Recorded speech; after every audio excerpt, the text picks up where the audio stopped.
বরফ কি বাসায় আছে ভাই? ভাই কি ব্যাপারে বরফ ভাঙতেছেন কেন? আরে বরফ কি বাসায় আছে ভাই? নাই তো। তাইলে বরফ কেমনে পাবো? বরফ ভাঙতেছেন ঠান্ডা কেন? বাতাস লাগবো ভাই আমার। লাগবো তো। তাইলে এই বরফ কি আমার কাম হইবো না ভাই? বরফ ছাড়া কি ঠান্ডা বাতাস পাবো? তাইলে কি ভাই? এর লেগে তো আছে যে দেখেন না স্কার। কি আনছেন এটা? এই স্কার এয়ার কুলার ভাই। আবার কি জমি লাগিয়ে রাখছেন? ওরে ভাই কুমাকা এই যে সমুদ্রের পাড়ে বসে ভাই কি ঠান্ডা রে ভাই। এত বাতাস এটাতে। আরে ভাই আপনি দেখলে তো পাগল হয়ে দেখছেন ভাই কি অবস্থা ভাই। মনটা জুড়ে যায় ভাই। ভাই এটা তো ঠিক আছে? দুবাই টাওয়ারের মতো লাগতেছে। এটা কি বুর্জ খলিফা ভাই? টাওয়ার ভাই। Burj Khalifa? হ্যাঁ টাওয়ার ভাই। এটা কি দুইটা পাখা নাকি ভাই? এটা তো ডাবল পাখা এই যে দেখেন ডাবল। এই যে এইখানে একটা পাখা আবার নিচে একটা নিচে একটা ডাবল। মানে উপরে যে থাকবে সেও বাতাস পাবে, নিচে যে থাকবে সেও বাতাস পাবে। সেও বাতাস পাবে। হ্যাঁ। এইটা হচ্ছে স্কাই এয়ার।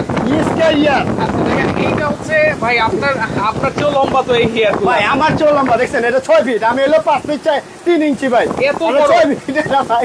আচ্ছা এইটা ভাই একেবারে বরফ ছাড়াই ঠান্ডা বাতাস পাবো? একবার ভাই সত্যি এটা হলো আপনার বরফ ছাড়া আপনার হ্যাঁ। ঠান্ডা বাতাস পাবেন। পানি দিলে যদি না এমনি ঠান্ডা বাতাস, হ্যাঁ। যদি পানি দেন সেক্ষেত্রে ঠান্ডা বাতাস পাবেন। আচ্ছা। আর যদি বরফ দেন হ্যাঁ। তাহলে আরো ঠান্ডা বাতাস পাবেন ভাই। আপনি কি পানি টানি কিছু দিছেন? ঠান্ডা কই বাতাস দেখেন পাইতেছি ভাই কেমনে? আপনি দেখেন ভাই ঠান্ডা বাতাস পাইতেছি এই কেমনে? যে ঠান্ডা এটা এমনি ঠান্ডা বাতাস ভাই।